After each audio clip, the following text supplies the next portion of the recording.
So what's up guys, ito na nga yung update sa ating MXQ Pro. So 6 months, so halos nagagamit ko pa rin siya at okay pa naman siya. Ayan, oh. Naka power on siya. Ayan. Maraming nagtatanong na mga viewer doon sa una kong video. Pag i-install natin, pag unbox nitong MXQ Pro, pwede nyo siyang panoodin guys, kung paano daw siya i-connect sa Wi-Fi. So ito na yung video guys, kung paano i-connect sa Wi-Fi. So bali guys, yung aking Wi-Fi ay PLDT. So tinanggal ko muna para mapakita ko sa inyo yung kung paano siya i-connect. Ayan. Hindi pa siya nakakonect guys. Disconnect ko siya doon sa Wi-Fi para maipakita ko sa inyo yung kung paano siya i-connect. So punta lang kayo dito guys sa may settings. Ayan, yun yung may settings. Ayan.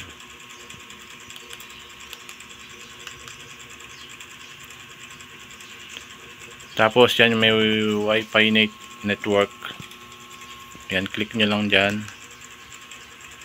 Tapos yan may makikita kayo na Wi-Fi. So on nyo lang yan, yung may parang buto na yan. And then kung ano yung connected na Wi-Fi do sa inyo, yun doon nyo siya i-connect guys. So yung connected na Wi-Fi dito sa amin, itong may Hanasia, yung may lock. Ayan. So i-connect nyo lang guys. Select nyo lang yan. And then kung may password yung inyong Wi-Fi, ilagay nyo lang yung password nyo. So yung akin ilalagay ko. So yun guys, na i-connect ko na doon sa aking Wi-Fi. Ayan. So kapag ganyan, connected na,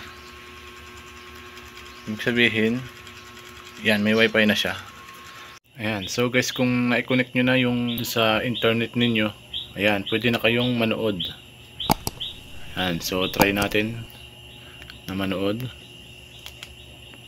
sa YouTube. Madalas lang naman namin ginagamit ay YouTube. So try natin sa YouTube. Ayan. Ayan, may internet na siya. So yun, kayo nang bahalang pumili kung anong gusto nyo panoodin. So pili tayo isa. Ayan. Wow! Oh, di ba?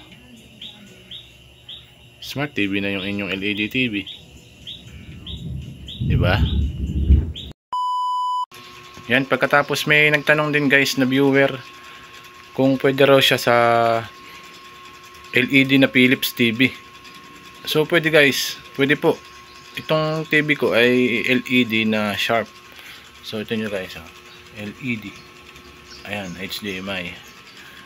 So pwede siya guys na sa LED na flat screen TV. May nagtanong guys kung pwede raw siyang walang HDMI cable. So guys, pag binili nyo yung box, may kasama na siyang HDMI. Ayan o, nakakonect na yan.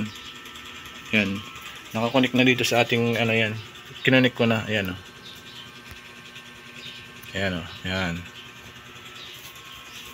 So panoodin nyo guys yung una kong video ng buo. Makikita nyo naman guys kung yun sa pag-unbox ko, na meron siyang kasama na remote, tapos ay HDMI cable. Kung may nagtanong din guys na viewer kung paano daw i-set yung date. Ayan. So ganito lang guys, para hindi siya mawala yung date. So kada off ninyo nung box, yun, halimbawa minsan hindi siya tumatama doon sa mismong date. So ganito lang gawin nyo guys. Punta kayo sa settings, tapos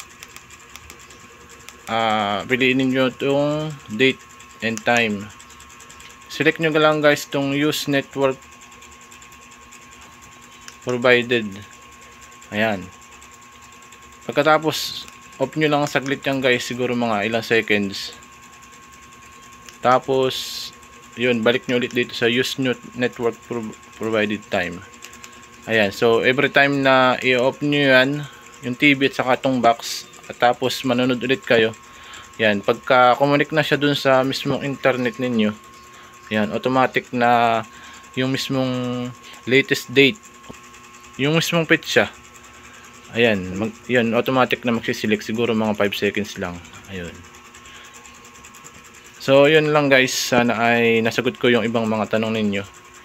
At doon sa mga hindi ko nasagot, siguro subukan natin sa next video. Kung gusto nyo guys na mag-avail nitong box MXQ Pro para maging Smart TV yung inyong LED TV.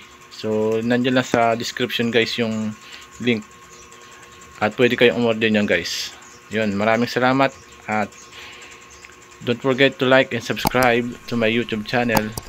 Bye bye.